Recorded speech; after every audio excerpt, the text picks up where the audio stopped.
Pronouns, rainbow flags and gender identity are on the agenda for Schools Diversity Week from Monday.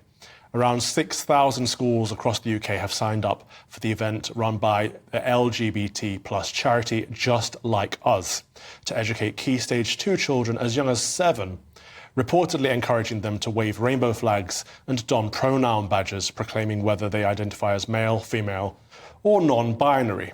Concerns have been raised by some about the idea of indoctrinating children with gender ideology without the knowledge or consent of their parents. One such person is my next guest, Steve Beegoo, the Head of Education at Christian Concern. Steve, thank you for joining us again. What are your primary concerns about this curriculum that's been pushed into Key Stage 2? Well, Just Like Us are one of scores of organisations that are pouring their resources into schools up and down the country, and yes, even primary schools. One of the things that's so fascinating about the scale of all of this is the speed at which this has started to come into schools, and the breadth and the scope of the curriculum that the LGBT and gender ideology is being integrated with. So 6,000 schools, Just Like Us, are saying that they're working with to provide diversity weeks next week. I mean, I don't think it should be called a diversity week. It should really be called Gender Ideology Orthodoxy Week. Really, the way in which they enforce and encourage and direct the teachers and therefore the children to wear badges, to think about pronouns in English lessons in Key Stage 2, to study all sorts of queer role models and to see examples of queer theory, essentially, and trying to, it's a kind of a grooming thing, I see it as, is to kind of gently persuade them in this direction from a young age so that they're ready to embrace all the LGBT ideology at the first moment they get an opportunity to.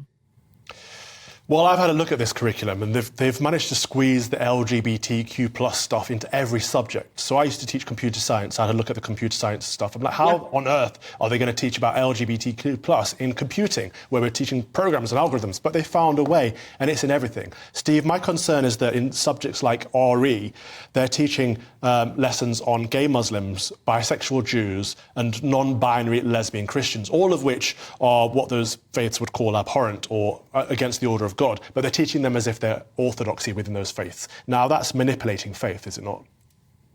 It's exactly that, and I couldn't agree more that it is a manipulation and it's a misleading of children. And Just Like Us, the examples that I've seen are specifically to target faith-based families, specifically to target faith schools, because in their own research that they highlight themselves, they see that it is a barrier having faith to respond and embrace the LGBT and gender ideology. So therefore, they need to work harder to make sure that children and families from those kinds of groups, from those kinds of schools, are better educated in this kind of way. And so there is a consistent misleading of children from the things that I've seen to encourage them to embrace multiple genders, to embrace multiple possibilities of a whole variety of forms of sexuality, and persuading them by having role models who are Jewish, who are Muslim, who are Christian, who are from a liberal end of those religious faiths, having those guys, young, 18, attractive, persuading these children, do you know what, you can embrace this, you can embrace these